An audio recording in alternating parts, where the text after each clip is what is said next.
Seja bem-vindo! Eu sou a Débora e você tá aqui no meu canal Casa da Mãe Abelha. E voltei pro YouTube. Eu já estive aqui há um tempo atrás. Esse canal era o da cabeça aos pés. E agora esse canal mudou. Esse canal agora vai falar sobre outra temática. Mas eu convido todos vocês a ficarem por aqui e aqueles que me seguem em outras redes sociais a virem pra cá, porque aqui nós vamos ter assuntos mais aprofundados sobre essa nova temática. Esse canal, antigamente, ele falava sobre assuntos femininos, né? Foi assim que eu comecei aqui no YouTube. Era um assunto que estava em alta, era um assunto do qual eu gostava e eu acreditava muito. Mas, de repente, a minha vida mudou, virou ponta cabeça. E eu queria muito que essa nova etapa representasse aquilo que é a minha vida agora. Então, o assunto aqui desse canal agora vai ser a vida de uma mãe que educa em casa. Isso mesmo, tem mais de 70 mil famílias que educam em casa e eu sou uma delas. Nós somos uma delas. E eu queria deixar aqui agora essa conversa em aberto, né, para nós falarmos um pouco mais sobre esse assunto. Então, vamos ter por aqui livros infantis, que é uma temática que andam me pedindo muito lá no Instagram. Se você ainda não sabe do que eu tô falando, me segue lá no Instagram Casa da Mãe Abelha. E vamos falar um pouco sobre a rotina de uma família homeschooler, com criança pequena, com mãe que trabalha em casa, com pai que trabalha fora, com um gato, com um monte de coisa. Vai ser muito divertido. Eu queria também falar com vocês um pouquinho sobre as mudanças que aconteceram nesse meu hiato, né, de 7 anos, um longo hiato. Eu não achava que eu ia voltar para o YouTube, inclusive, mas eu decidi voltar porque o YouTube é uma plataforma que ainda está em alta, é uma plataforma que oferece recursos que eu não tenho em outros lugares, e aqui, como eu falei, eu posso me aprofundar um pouco mais nos assuntos que lá no Instagram e nas outras redes sociais eu não consigo me aprofundar, né? São redes sociais de um conteúdo um pouco mais dinâmico, mais rápido, e aqui no YouTube a gente consegue falar com um pouco mais de calma, de paciência, e ir aos poucos tratando de assuntos mais profundos, não é mesmo? Então, eu deixo aqui o meu convite para vocês, as boas-vindas, e espero que a gente converse um pouco mais no futuro sobre isso. Logo que eu comecei o canal aqui no YouTube, eu pensava muito, sempre pensei muito em ser mãe. Mas eu estava em outra fase, eu tinha recém me casado fazia pouco tempo, então eu não esperava que fosse acontecer tão rápido, né? Embora o bebê estivesse sendo muito bem planejado, eu achava que ia demorar um pouquinho. E aí, de repente, eu me vi grávida, não consegui mais fazer postagens aqui pro Instagram, pro YouTube, principalmente porque o assunto eram coletores menstruais, né? Aquela coisa de saúde feminina que não incluía um bebê. E aí, de repente, eu pensei assim, poxa, mas eu posso migrar, né, o assunto temporariamente, posso falar sobre a minha gravidez. E, infelizmente, também não funcionou essa minha ideia, porque a minha gravidez foi de alto risco. Eu tive pré-eclâmpsia, foi o caso da minha gestação. A minha bebezinha nasceu prematura, de 29 semanas, num parto de urgência, porque a situação estava bem séria.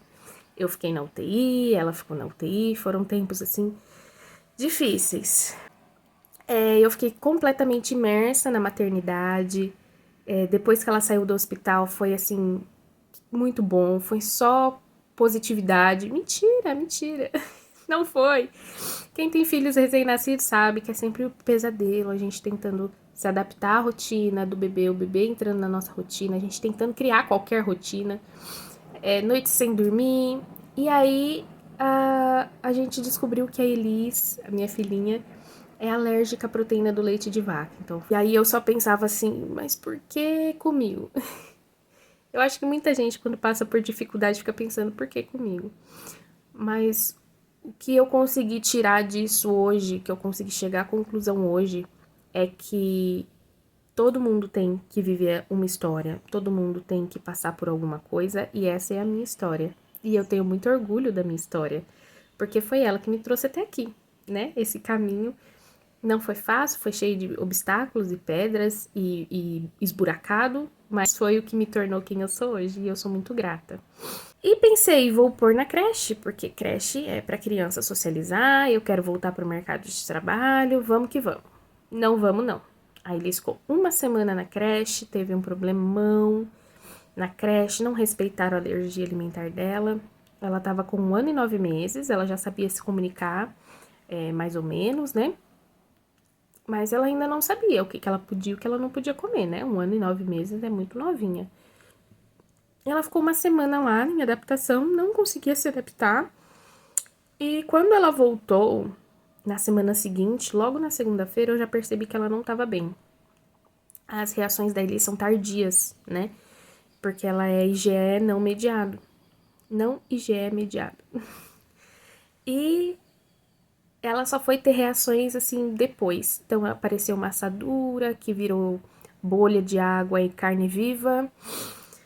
Foi assim, horrível. Ela sofreu bastante, coitadinha.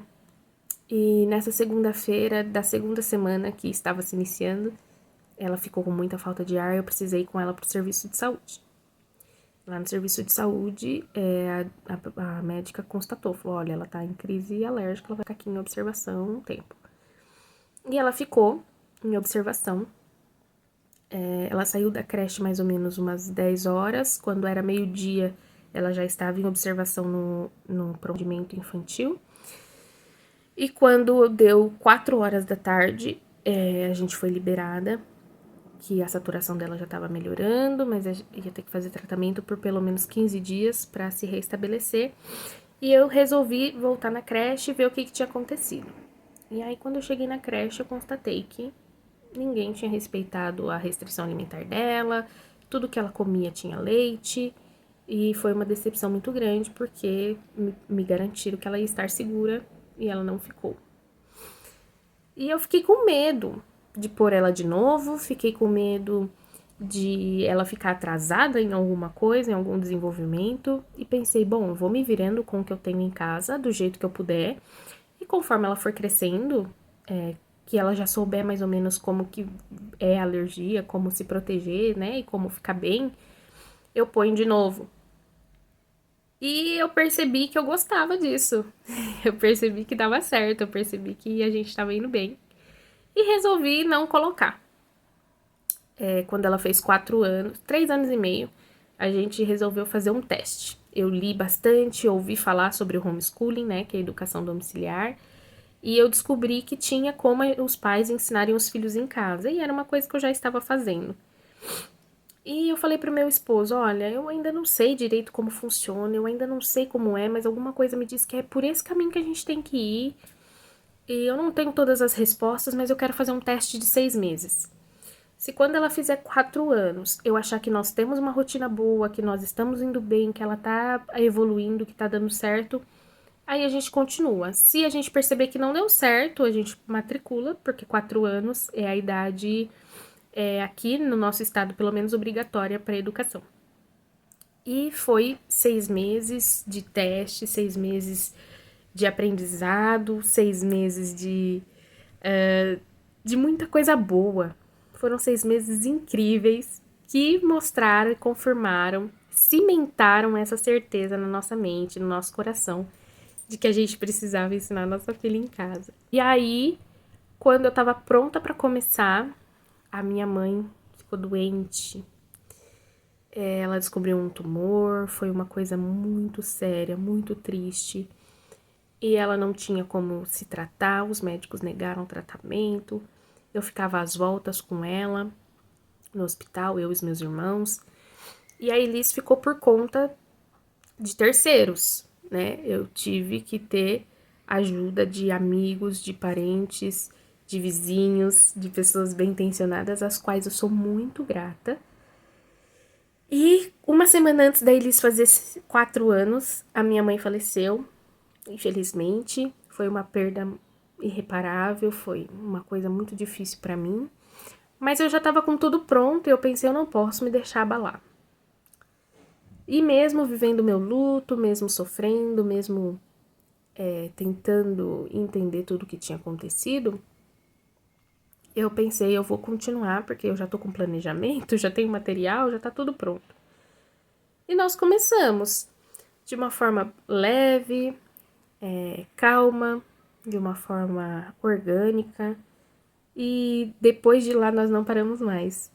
Foram momentos lindos, têm sido momentos lindos e eu quero agora compartilhar esses momentos com vocês. E eu espero que a gente se encontre mais vezes aqui para falar sobre esse assunto, para explorar um pouco mais e para a gente se divertir junto, aprender junto, porque eu quero que essa plataforma também seja uma forma de registrar essa fase da minha vida. Então, era isso que eu queria contar para vocês, atualizar vocês de tudo que tá acontecendo e que vamos ter mudanças aqui, tá bom? Muito obrigada pela atenção de vocês e até a próxima, a gente se vê em breve.